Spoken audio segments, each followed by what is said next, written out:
Nathan has the runner. Daisy Pearce in space inside 50. If Bannon just kicks the ball, she backs her pace in, takes 2 bounces, runs to 30. This will be a wonderful goal. Coast to coast footy from the D's. Kickers have got nothing to go to. Blackburn through Bilardo generates the kick. Who else? Benelli May. Now another chance for them to go forward. Guest kicks it to Truce and up. Oh, wide. Harley McKenzie with a hanger. Zagetti again. Strong Zagetti. Oh, great body work from Lachlan. Chance out the back on her left boot. Brilliant. Celebrates with the fans on the hill.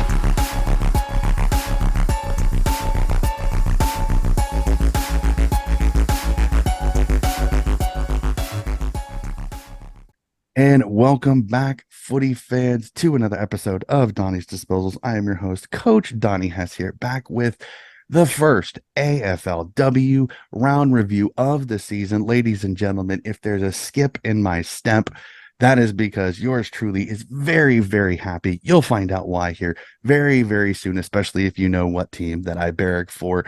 Joining me for today's, as you can see, two very, very special mates of mine from Australia. Let's start off in Melbourne, my North Nuffy and one of my favorite people to talk with, Miss Marnie Cohen. Marnie, how are you doing?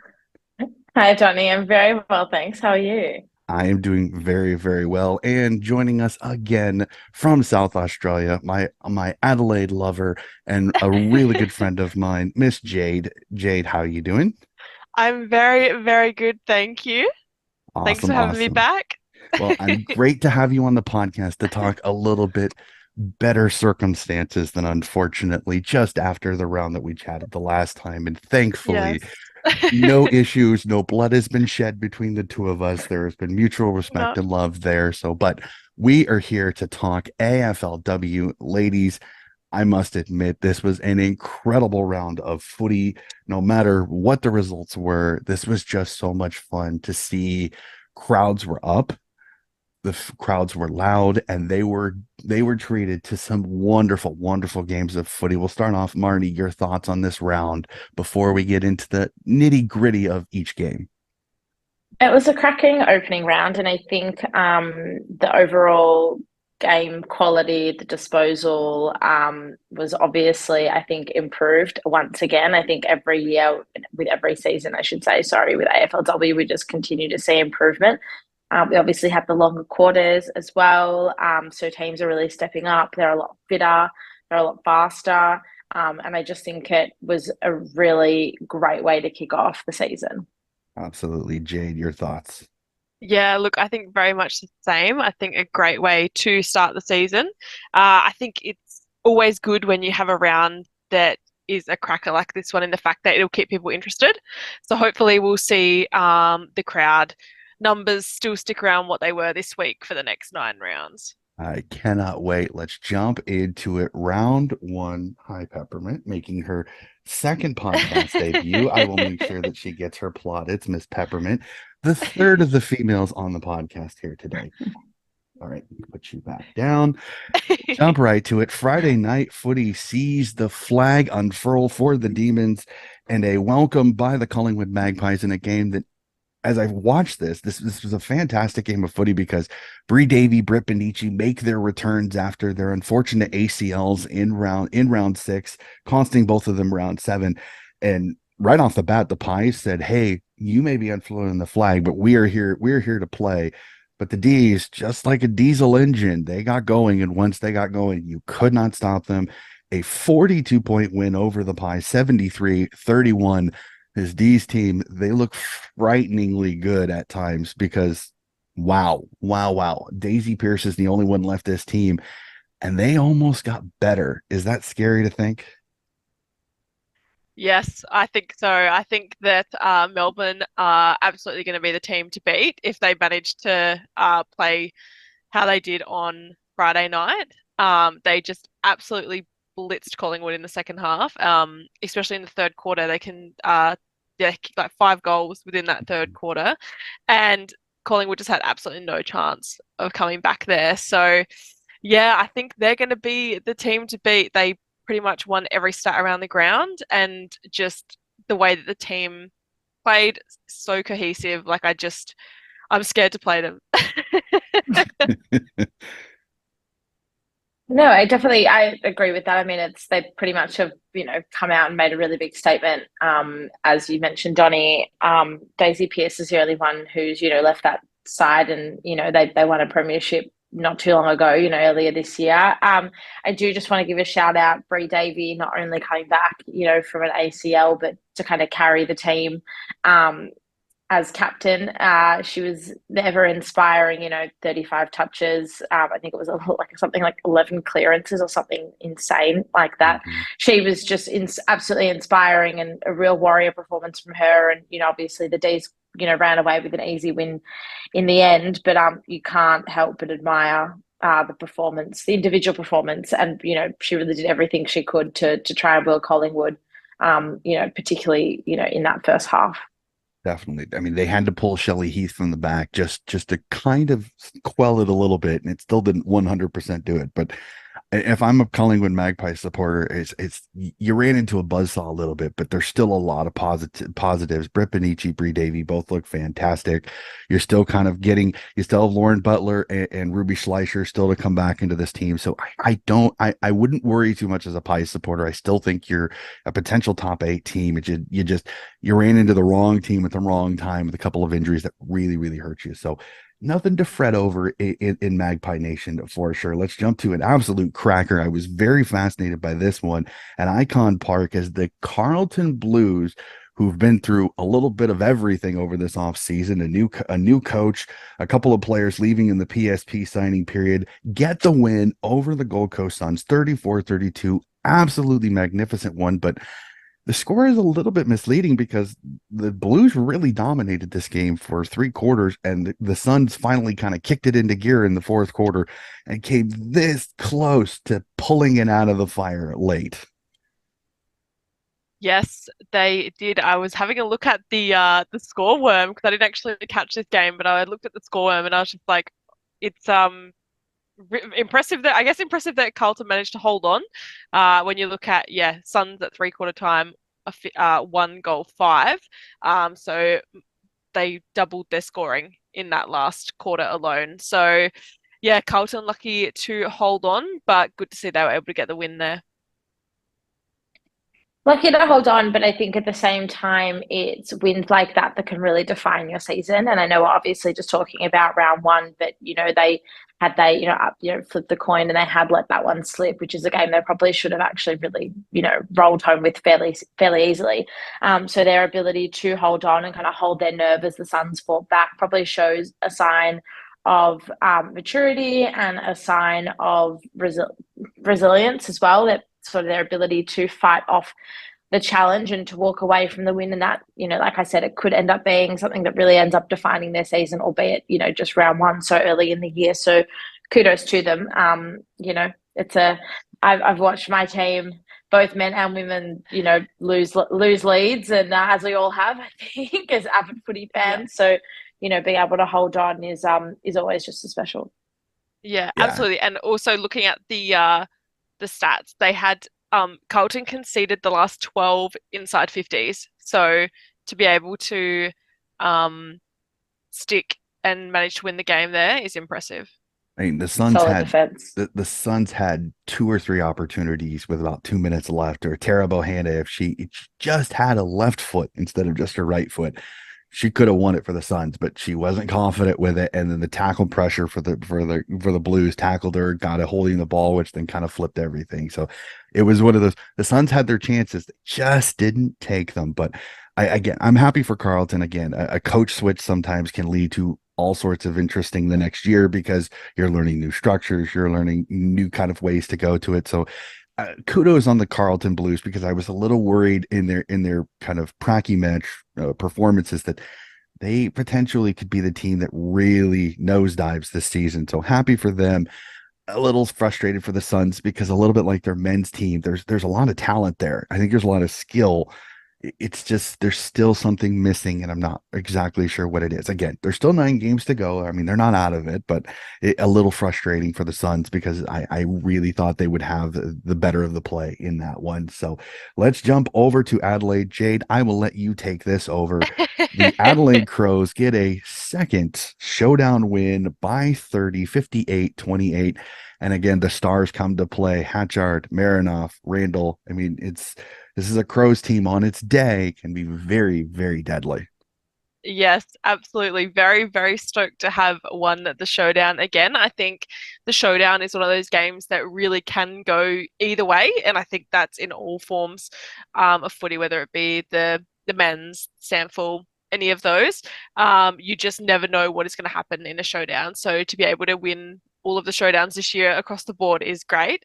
Great for the club, but yeah, very, very impressive. There was a great turnout. The weather was amazing. I didn't get to go, unfortunately, but there was about 9,000 in the crowd, which is fantastic. I would have loved to see the game played at Adelaide Oval. But yes, they're obviously going for the more smaller grounds this season, which is, I think, disappointing in some ways because I would have loved to see a game like this at Adelaide Oval, especially given the turnout that we had the last showdown that they played at Adelaide Oval. But yeah, as you mentioned, our I call them the Holy Trinity, Marinoff, Hatchard, and Randall. They are all just absolutely amazing players. We had Marinoff with 31 disposals, 7 clearances, and a goal. And after she kicked her goal, she grabbed the jumper, which always warms my soul. So absolutely love to see that. Hatchard had 29 disposals. And then we also had Kelly winning the showdown medal with 28 disposals, 6 clearances, and a goal. So we definitely had some standout performances within that game. We also had Bonner, who debuted, and she was the only multiple goal scorer for the Crows with 2. So that was also really good. I think the thing that I'm most proud of, looking back at the game, is the fact that Port were leading at halftime by 3 points. So it was really good to be able to see the Crows in the second half correct where they weren't quite getting things right. And they didn't fold when the pressure was on. Port came out to win. I know everyone comes out to win, but I think in games where it is, 2 teams from the same state playing, you have that rivalry there. And especially with Woodland, who is now Ashley Saint, going across, and we've had some players swap teams. There's always that bit of rivalry there as well. So yeah, very, very glad to get the win. Definitely for sure on that one. Ash Saint definitely made a little bit of spice in that one with her saying that she always was wearing her Port jumper for sure on that one. So, but Yes, it was really cool. It was really cool. I loved it. Neve Kelly playing so well, and Yvonne Bonner coming back after taking a little bit of an absence and having a great thing. I think that was a great signing for the Adelaide Crows. It'll be definitely fascinating, but I thought Port was really, really competitive in this game, which I think is very good for the competition because Adelaide is one of they're the standard bearers until somebody gets a fourth premiership, which who knows when that might be.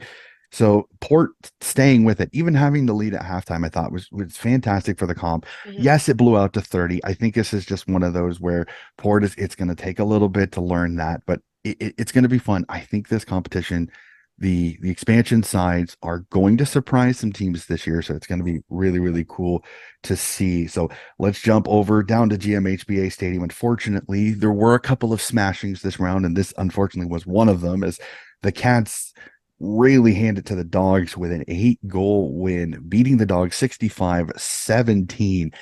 And it's scary to think the Cats can score now in AFLW because at first they were the defensive team. They would win 8-6 or they'd win 17-15.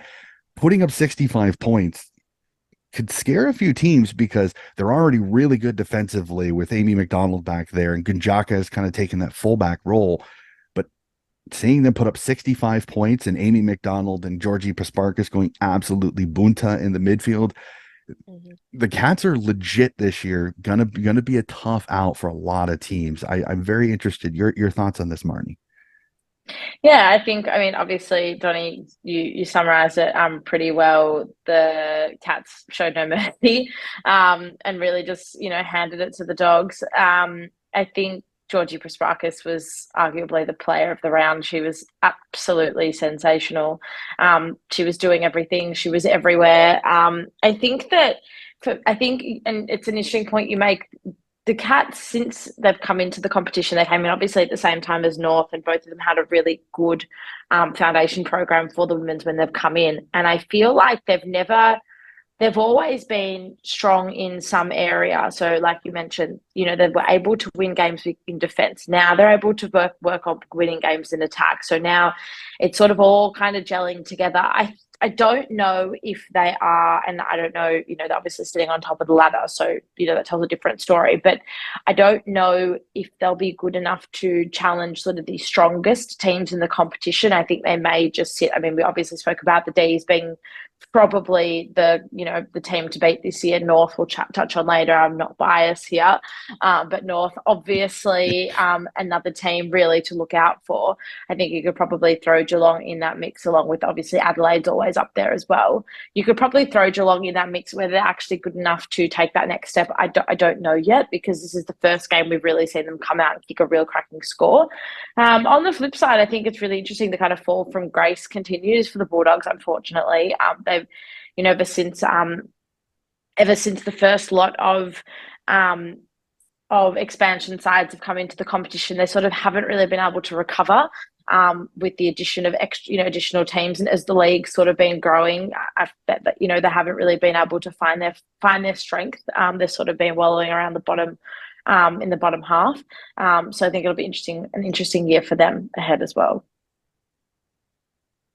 And Jade, your thoughts on this? Because the Cats are a team that are they're stepping up. So it'd be interesting to see how they challenge, say, your Crows.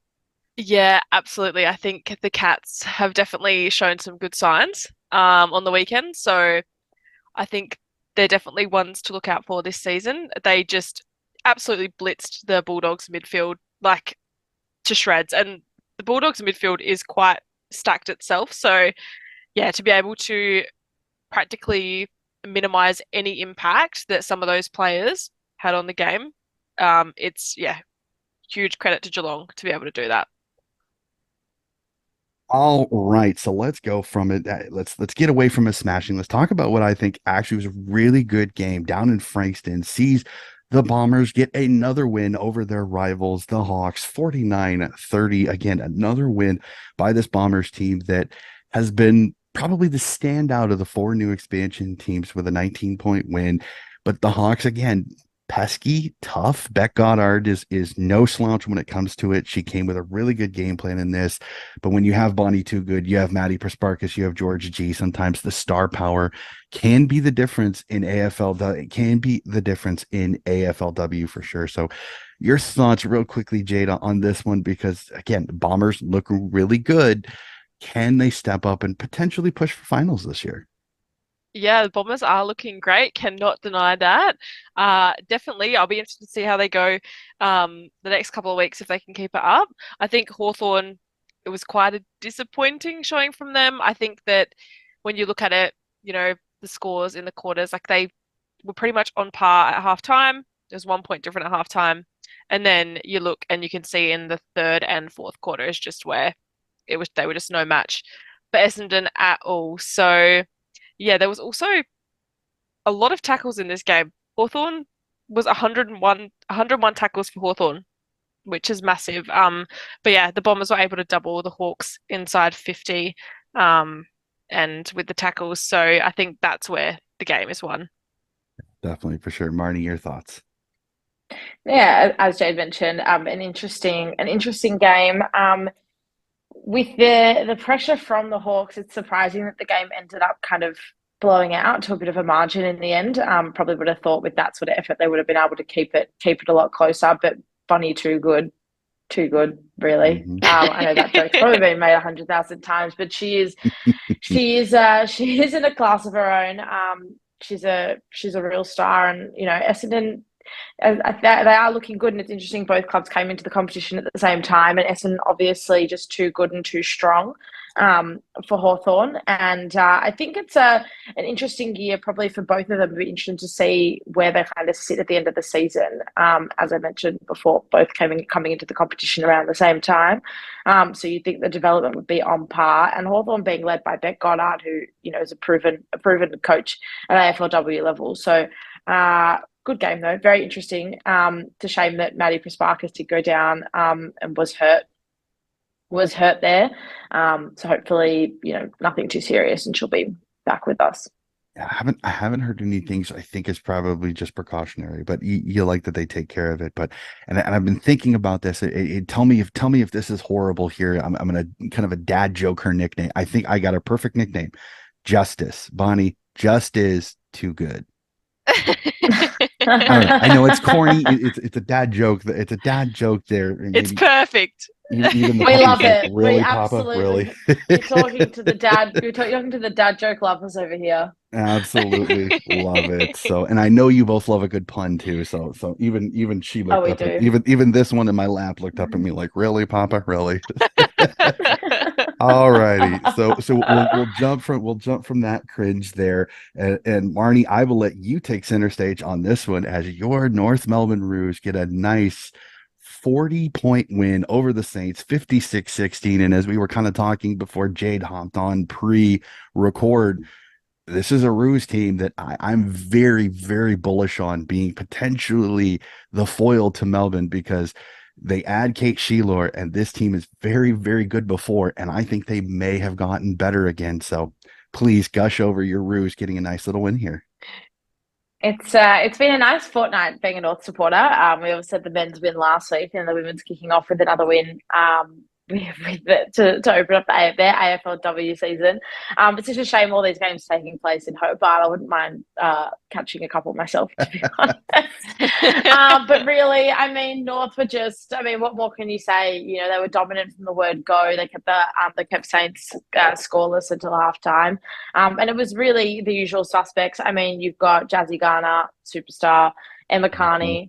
She's an absolute warrior, and she really does. I think, she really defines what a Shimbona is. It's just all heart, lays everything out on the field week in, week out. Emma King was sensational, as she always is. Ash Riddell. These are names that, you could talk about week in, week out. They're always stepping up. They're always performing. They're always standing out. I thought that Talia Randall really worked her way into the game nicely as well. I think last season she had a real breakout season, going from the defence up to the forward line.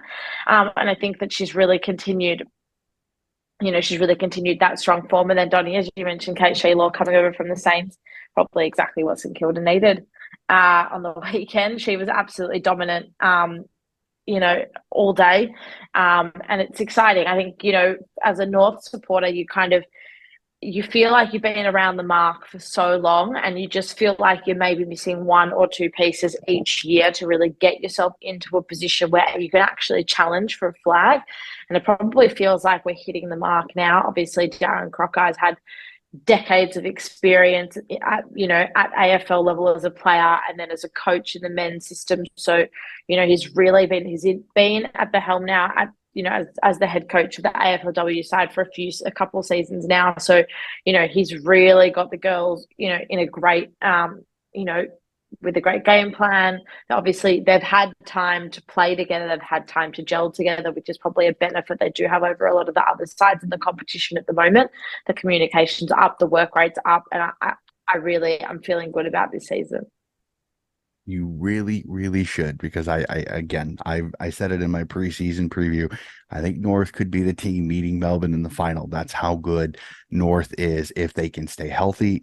And I think they have a little bit of a better draw this year than they did last year, where they kind of got the short end of the stick, unfortunately, getting one of the toughest draws in the entire competition. So we jumped to Sunday, and I was almost angered because two of the best games of the round were at the same time. As we'll start on first game, sees Richmond go up to Springfield, up to Springers and Brizzy, and take the 4 points home back to Melbourne with a 34 point win. Mon Conti, you superstar. Again, this is why many people are saying she's got a really good shot to win the best and fairest this year. Absolute superstar. Katie Brennan back healthy, doing what Katie Brennan does. And Brizzy showing that Emily Bates and Greta Bodie may leave a couple of holes. It's going to take a little bit for them to fill. But again, Brizzy's still very, very good. So nothing to fret about. But again, a very, very good game of footy. Jade, your thoughts on this one?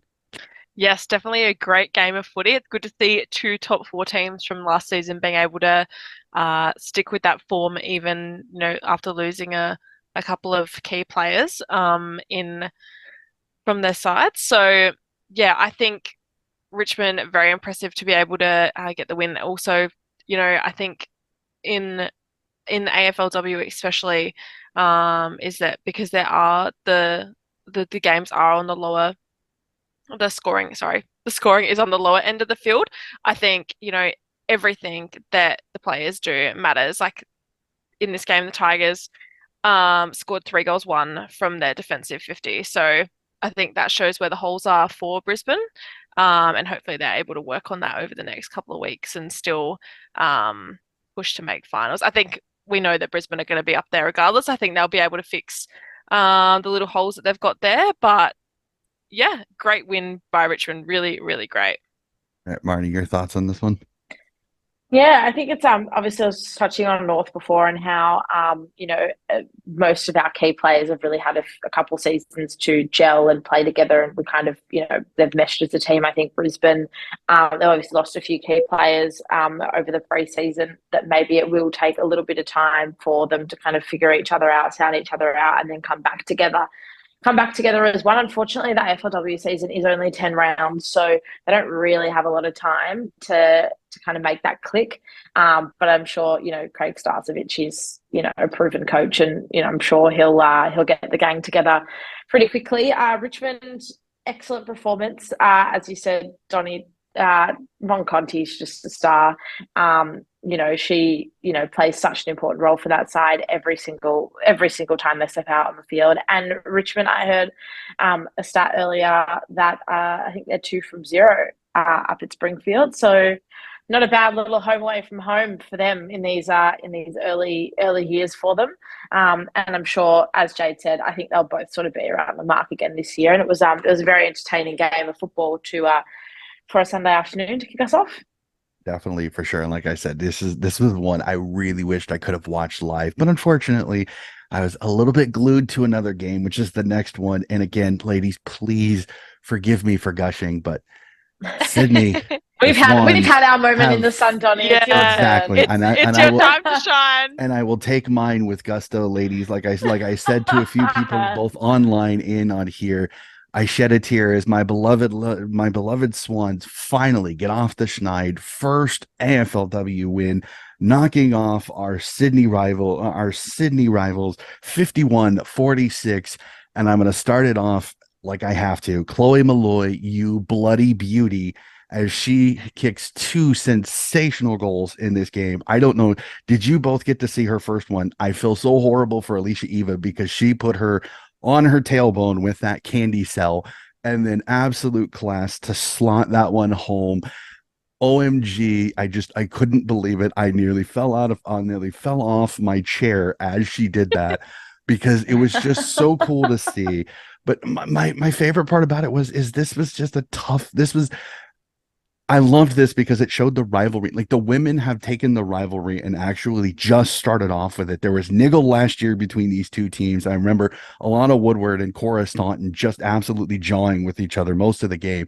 There were little biffs over here. There were jumper pulls. There were late hits. And I loved it. Like I loved them showing the passion in this game, and the Swans just edging it late, and then the joy on their faces, the tears of joy, the fans going absolutely nuts at North Sydney Oval. I'm gonna say it right now. North Sydney Oval should be the Swans' home base. They shouldn't have to play at Blacktown because the fans there show up, and the vision of the men going absolutely bonkers on the sidelines and then going out and congratulating the women. It is so cool to see the one club mantra that I know many of the clubs are trying to establish. And I absolutely love it. Like it is fantastic to see it. I'm so happy for the women. They got their win. They don't have to worry about the talk. When are they going to get it? They got it. Now they can focus on let's go up against the Cats in round one. So I know I'm gushing a lot. Let's get some neutral thoughts on this. We'll start off. Marnie, your thoughts on the Swans getting their first ever AFLW win? Well, I mean, obviously, you've just summarized it, Donny, how much it really does mean to Swans fans and how much it meant to the girls and the guys at the end of the game as well. That vision was amazing. That one club mantra that you sort of spoke about. Um, Chloe Malloy is all you really have to say about this game. She was a high prize recruit over the off season. I know the Collingwood fans were devastated when she left, but that was exactly what she was recruited for. She's a game breaker. She's a match winner, and her two goals really were. I mean, that really sealed the deal for her, for the Swans. Entertaining game, and it was an incredible fight back as well. It was a real grind, and for the Swans to be able to you know, keep pushing and keep pushing. The persistence really paid off. And, your summary, Donny, like I said it all, how much it really means to the fans. Jade, your thoughts? Yeah, look, I absolutely agree and echo the statements from both of you. I think to be 25 points down at the 13-minute mark of the third quarter and to be able to record the last 10 scores of the game to get that win is just really special. And I think it's something that all Sydney fans will remember for a long time. And I think when it comes to the season end, it'll be something that you'll look back on as one of the highlights for sure. I know, definitely. And then before I go, I gotta give two other plaudits. I can't not. Rising Star nom, Ali Morfitt. How good was she? It was great to see her. I know she had a few issues last year. She struggled a little bit sometimes with her fitness. She looked absolutely magnificent. She looked very dominant in the ruck. I cannot wait to watch her grow. And then a very good friend of the podcast who's on here, who I think really helped seal this one, Brianna Tarrant, you beauty, 3 intercept marks in the last few minutes to kind of make sure to repel GWS from winning the game. So it was absolutely fantastic. I needed to be sure, as much as Chloe's fantastic, this was an entire team effort. I mean, Cynthia Hamilton coming back, taking a wicked Falcon right off the face and staying in the game, playing her heart out. And the scary part for this Swans team is this was without Montana Ham. Montana Ham is out with injury. So for them to get this win without Mon Ham, it really, really fills me with a lot of excitement because this is a young team. They're going to go through bumps and bruises. They're not going to be able to win every game. I'm not a delirious Swans fan who goes, we got a chance to make finals.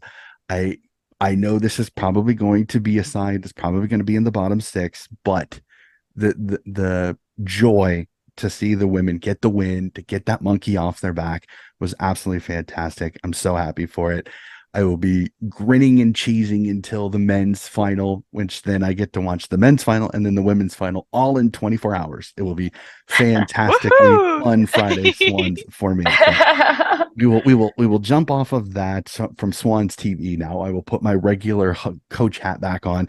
We will go out west for what I think is a cracking game, and it shows again how much some of these expansion teams have grown as West Coast just fall short in their latest derby with Fremantle by a 27-19.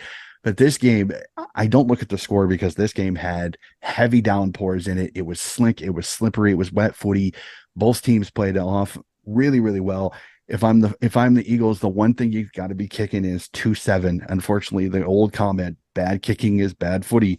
So Yeah. as much as Fremantle won the game, the Eagles have to be kicking themselves because they had a chance. If they just kicked straight, unfortunately.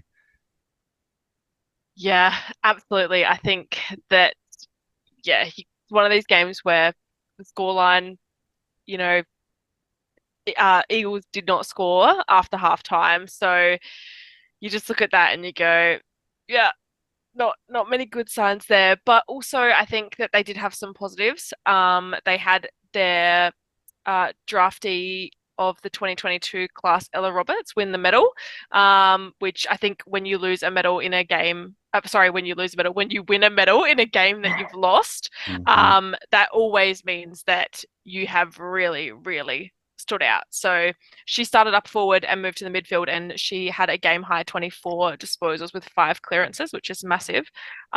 West Coast also, which I find really interesting, West Coast had 15 more clearances than Fremantle did, even as the losing side. So it's actually their biggest clearance difference in the club's history.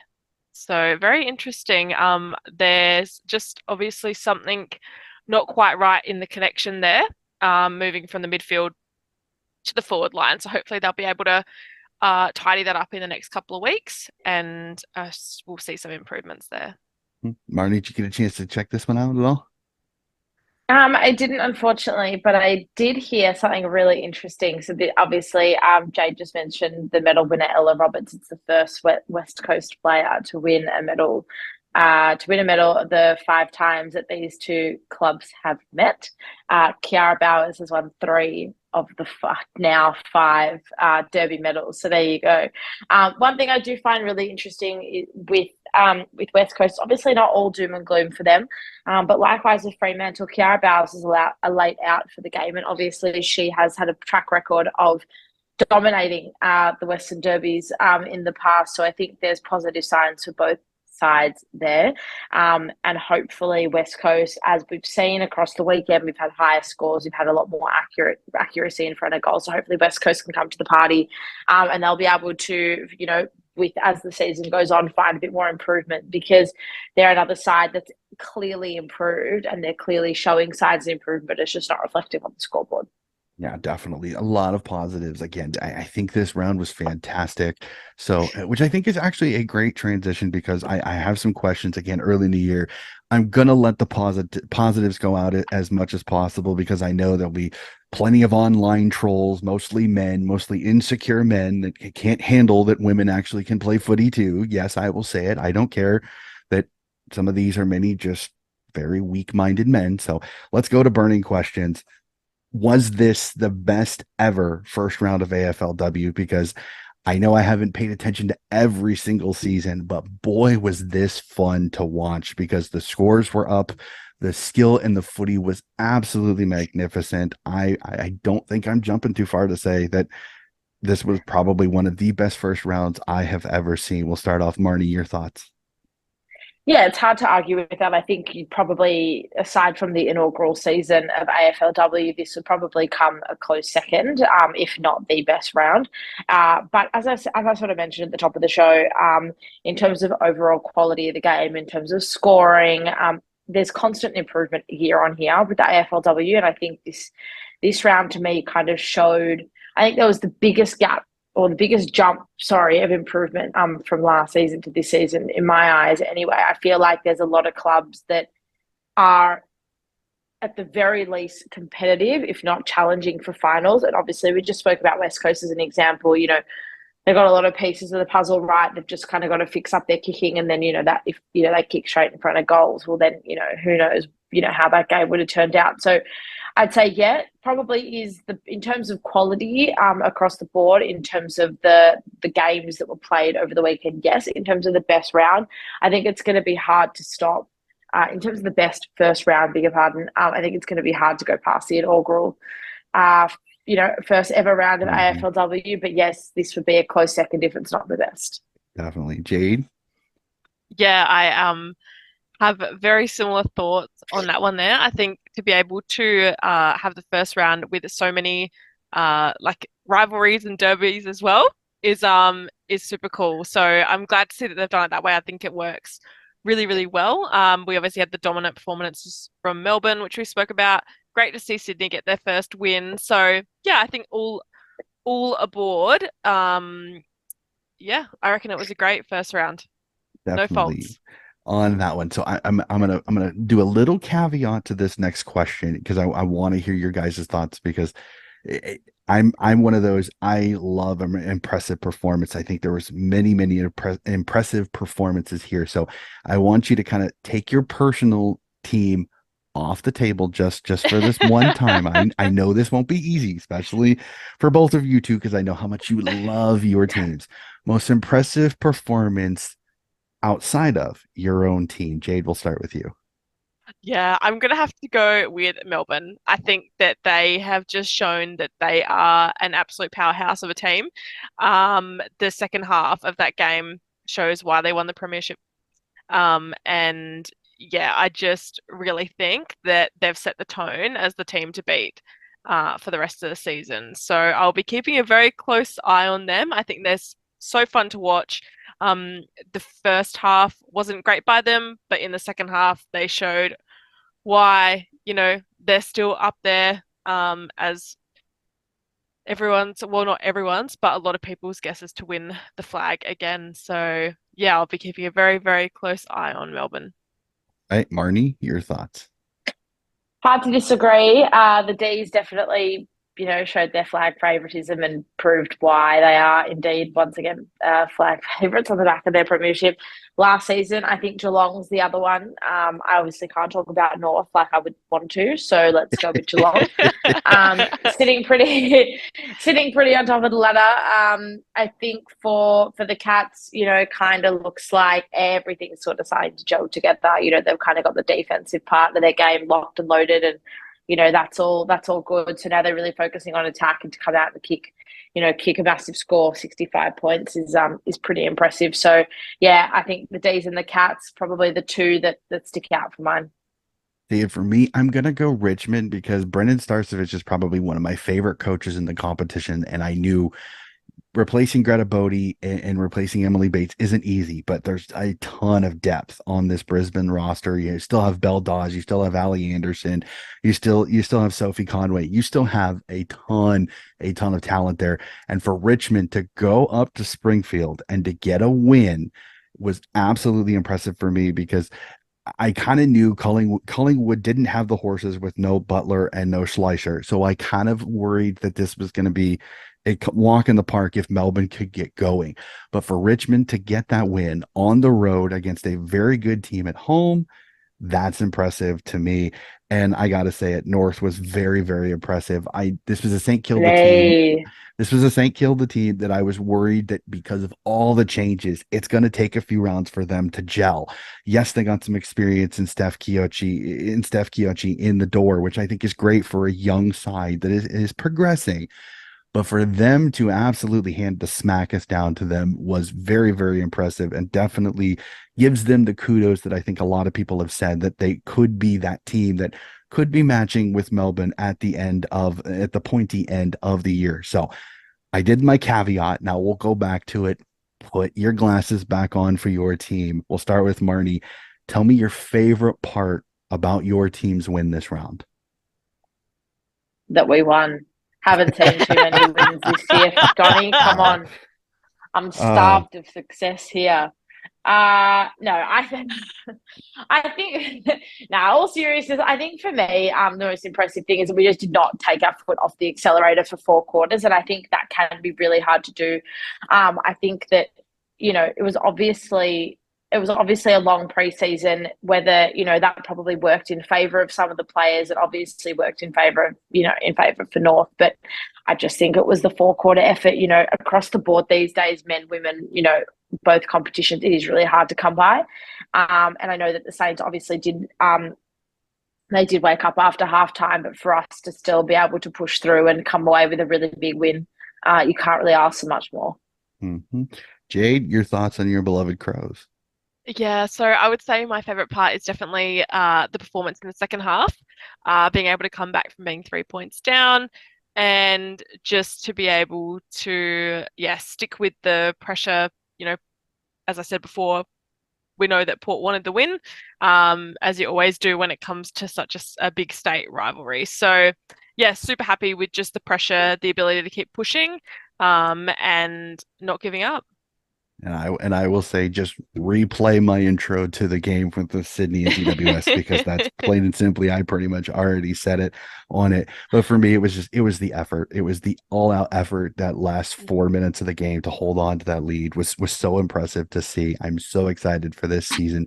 I can't wait. This is going to be so much fun. Like, I am so invested, and to see so many of my Swans brethren online that may not have been hugely into the women last year being very up and about after that round one is very, very cool to see. Because I mean, I'm not trying to brag, but the Swans have the #1 membership when it comes to females, and they had it before the season started last year. So Sydney has really latched on to this team, and I'm hoping we can give that they get a few more wins for a fan base that I think is very, very happy to have a women's team there. So again, no disrespect to any of the other teams, but I thought that was a funny and interesting little fact there. So I will keep my shows the same, whether men or women. So, as per usual, I do my team of the week. So, and I love this because I'm going to see some grins from my two guest hosts because North and Adelaide, we have a few in here. So, we will jump to it. Team of the week. We will start off in the full, but we will start in the fullback line again. I try to be sure the players are in the positions that they normally play.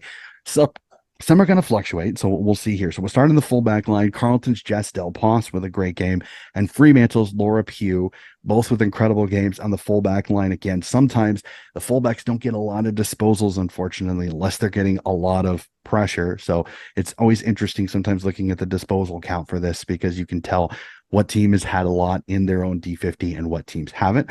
On the halfback line, I got to give plaudits Shelly Heath. When you're a defender and you can put home 2 goals, that's going to get you a lot of praise from me. Adelaide's Neve Kelly gets the showdown medal and puts a couple of goals in. Got to get her there.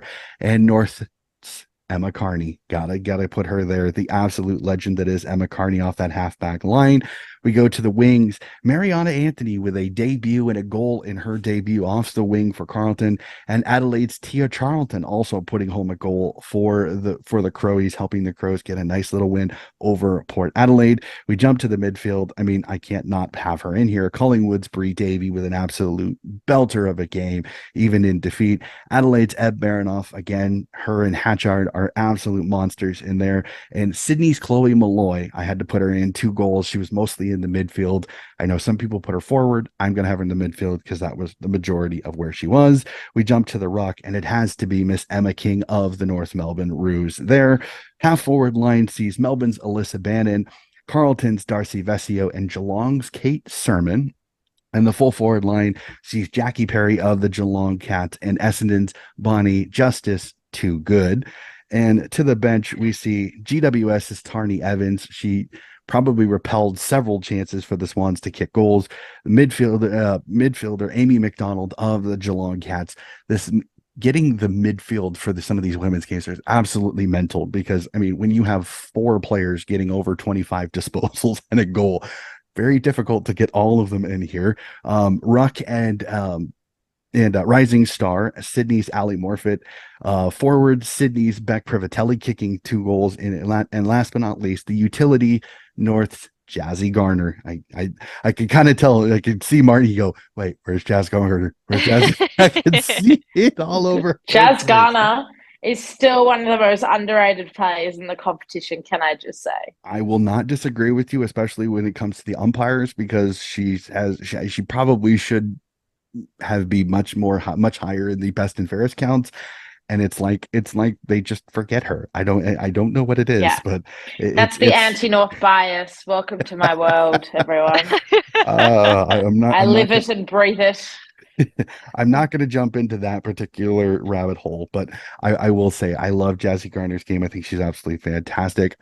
She's in a very, very good team. And sometimes you can get votes taken away from you when you have Emma Carney, Emma King, and Ash Riddell and Jenna Bruton all on your team. Sometimes they all can have their day. So I will give her a little bit of love with that. Like I said, the midfielding position for the women's game is absolutely mental sometimes because you're going 20 in a goal, 25 in a goal, 30 in a goal, 33 in a goal. I'm like, OMG, how am I going to do this? It's like splitting hairs. And unlike the all Australian people, I don't just throw a midfielder in the forward line when they don't play forward. So I will stay to my standards, ladies and gentlemen. I will stay to my standards. So we will jump. Johnny. Awesome. I love it. So we will jump to it. The most difficult part. I know we're very, very, very early in the week. We don't know suspensions. We don't know injuries, but we'll do it. We go to tips. Round 2.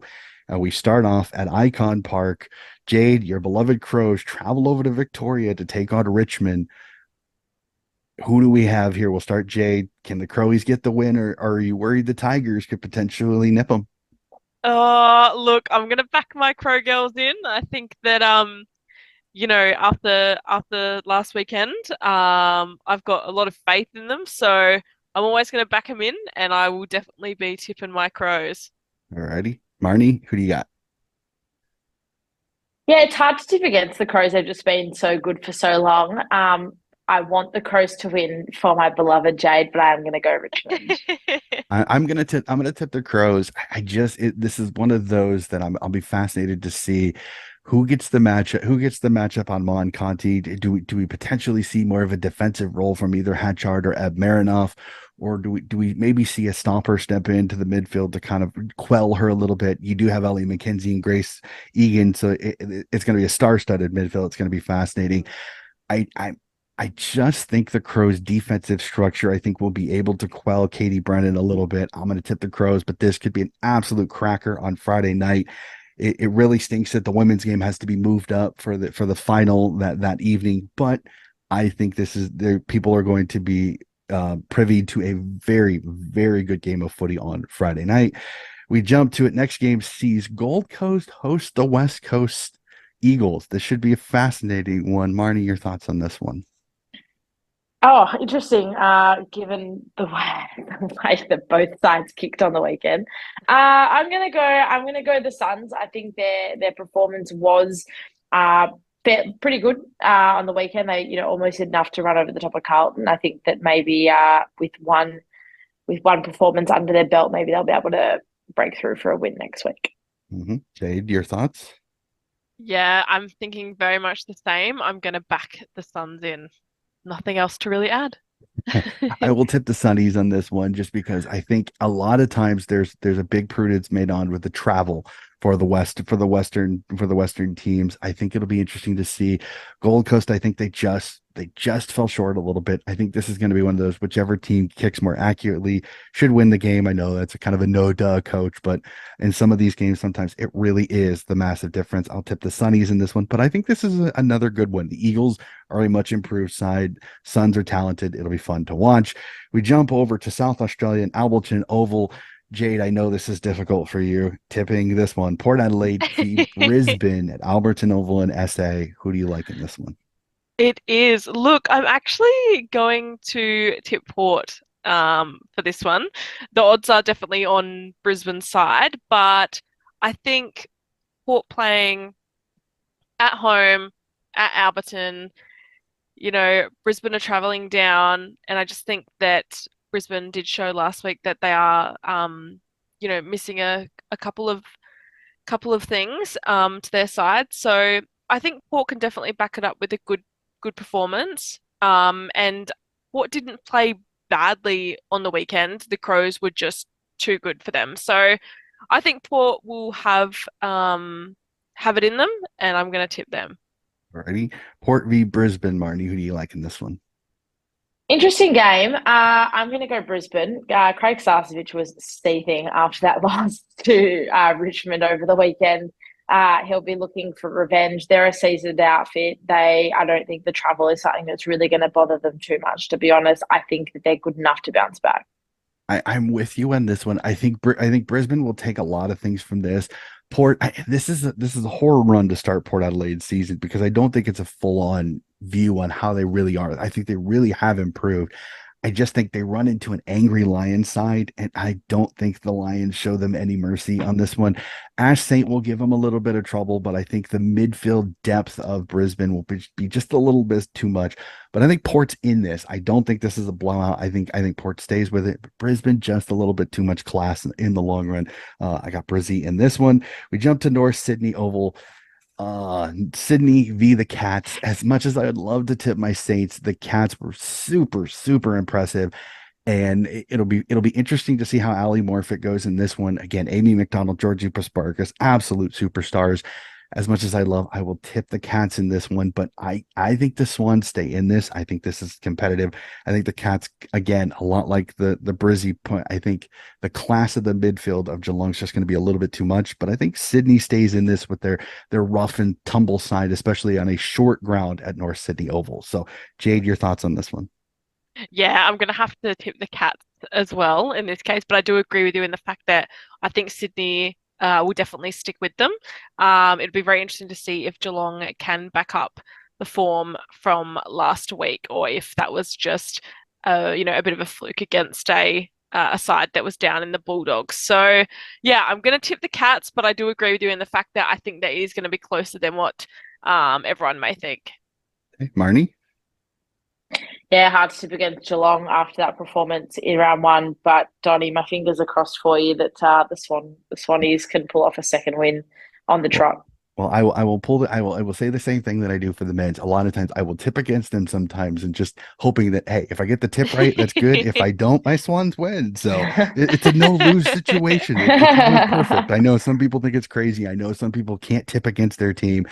I can when I know statistically or just what I see proves it. But it is one of those. Sometimes I don't mind missing a tip if my Swans get to win. So that's always great on that. So we jump to Mars Stadium in Ballarat as the Doggies host the Hawks in this one. I'm very intrigued in your guys' thoughts on this. Marnie, as a North supporter, your thoughts on two Victorian teams, both with losses. Who bounces back? Yeah, interesting one because neither side were overly impressive on the weekend. I think Hawthorn will be good enough to get the job done, despite it being in Ballarat, which is technically a Bulldogs home ground. There was nothing really to like about the Bulldogs, to be perfectly honest. On the weekend, they were just pulled apart by Geelong. So whereas Hawthorn, their pressure was up, they were competitive for at least the first half. So I think they should be able to get the job done. Alrighty, Jade, your thoughts? Yeah, look, when you think of the Bulldogs and Ballarat, normally it's pretty hard to defeat them there. But as we've spoken about, there was just not much going right for the Bulldogs last week. So I'm also going to tip Hawks. I will tip the Hawks in this one. And again, my thoughts go out to Al Bennett's. Unfortunately, an ACL tear has been confirmed. It always stinks to see that, and you hate seeing a player lose an entire season, unfortunately, in 12 months to a knee reco. But again, speedy recovery to her. I think Beck Goddard will pull her ladies in. And they'll get going. I just think there's a lot of positive momentum. They played a good Essendon team. I think that's an Essendon team that could push for finals, even as a new expansion side on this one. Hawks by this one, I think it's a close one. Again, Ellie Blackburn, you can't count a team with Ellie Blackburn out at all on this one. It'll be fantastic seeing Blackburn free Bates in the midfield. That is going to be a fun one. We jump into Victoria Park, home of the Collingwood Magpies, as they host the Fremantle Dockers, coming all the way from the west. I'm gonna tip the Pies in this one. I think the Pies just ran into a really good team. I worry Fremantle they're going to run into a steam train here a little bit, especially if Ruby Slicer and Butler could potentially be back. I'm not 100% sure on that one. If they are, Pies win this one, and Pies could put a little bit of a margin on the Dockers if they're not careful on this one. So, Jade, your thoughts on this one? Yeah, absolutely. I think the Pies are hard to go past in this case. So I'll definitely be tipping them. I think they've got those power players that have returned to the side and they are hard to stop. So I'm definitely going to go for the Pies. Marnie?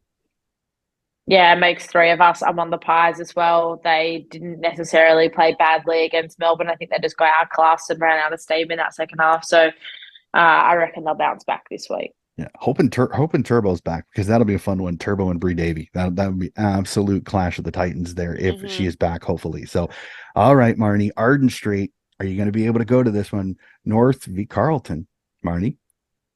I'm hoping. I'll be able to get down there. I do love a bit of women's footy at Arden Street. It's always a good time down there. Yeah, North will win as well. Surprise, surprise, Jade. Yeah, look, I am going to tip North. Can't go past it after last week. So, yep, go the Roos. I got Can't go past her best friend staring at her, smiling, waiting for her answer. I knew. Even though I just tipped against Adelaide. I swear I'm not being held hostage. I'm not. There's not somebody holding a pistol to my head right now. There's not. Oh, you got to have a little fun in the podcast game for sure. I have North in this one. I think Carlton benefited from a Suns team that made a few mistakes. They had a few newbies in it. I think the Roos are just too good. They're too tall. As much as I love Lalawifi back there, I just don't know if she's going to be able to handle the three-headed monster that is the forward line of the North Melbourne Roos. I think the Roos win this one. This one is another one that could get ugly if the Roos want to be merciless if they want to. It'll be fun on this one. I hope we want to. Out the Windy Hill as Essendon hosts the Saints. Can the Saints bounce back? We'll definitely have to see. I think the Bombers too good in this one. I still think there's going to be some gelling for Nick Del Santos ladies in the Saints. I think Essendon's just too good. Bonnie too good. I think has a field day with this defense in the Saints. I think Essendon could put up quite a score in this one. So, Jade, your thoughts on Essendon v St Kilda?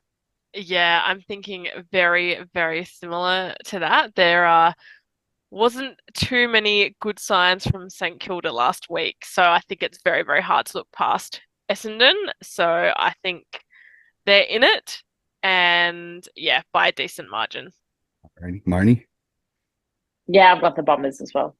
Alrighty, short, sweet, absolutely love it. All right, and unfortunately, GWS they fall to their Sydney rivals, and then they get the unfortunate. They get Manuka Oval. They get the home get. They get the defending premiers in Melbourne coming to town. I don't think I'm jumping too far to know. I probably know your tips on this one, Marnie. Is it the D's and in the D's by a margin? Yeah, it is. It is. How'd you guess? I don't know. I don't know. It's just kind of a feeling I get. So, Jade, your thoughts on this Yeah. one? Yeah, I also think the D's should be an easy job for them, but we'll have to wait and see. Yeah, it'll be interesting to see how Brad Penasconi, how he handles his girls, how they handle again a little bit of the disappointment. Does it reality check them a little bit? This is a pesky GWS side. I don't think they're a bad side. I just Mhm. think that they're filling a couple of massive holes in Bridstack and Coruscant, and it's not going to be easy. Did they show flashes of brilliance? Absolutely. Elise Parker and Alicia Eva in the midfield are absolutely magnificent players, but they're still relatively young going forward, and they're still kind of developing in the back. Pepper Randall is a great anchor, but you still have some younger players in and around them that I think they got they got a little bit of a teaching a little bit against Sydney about having to play defensively for the entire game. So I think the D's too tall, too strong, just too good, unfortunately. So that's it. All 9 games have been tipped. It's going to be a fascinating round two. I know that with the men's final, they're going to be overshadowed just the littlest bit, but I'm still going to keep an eye on it. In fact, I've got 4 men's games and 9 women's games, so 13 games of footy to keep track of this weekend. It's going to be an absolute ball. Plus, I'm still keeping track of finals in all of the competitions, VFL, Sandful, Waffle. So it is going to be a footy bonanza this upcoming week. I cannot wait for it. As per usual, ladies, thank you so much for hopping on. I really, really have relished this opportunity to sit and chat with you two because you are 2 of my favorites on Twitter to interact with, especially when it comes to North or Adelaide. It is always great to sit down and have a chat. So I really, truly appreciate you hopping on for the first round of the AFLW. Oh, thanks, Donny. Thanks so much for having us. Thanks for having us on together. It's we've always said we wanted to get on a podcast together at some point. So thanks for bringing us together. Yes, Jade? thank you so much. Thank you. Yeah, it was great to speak to you again.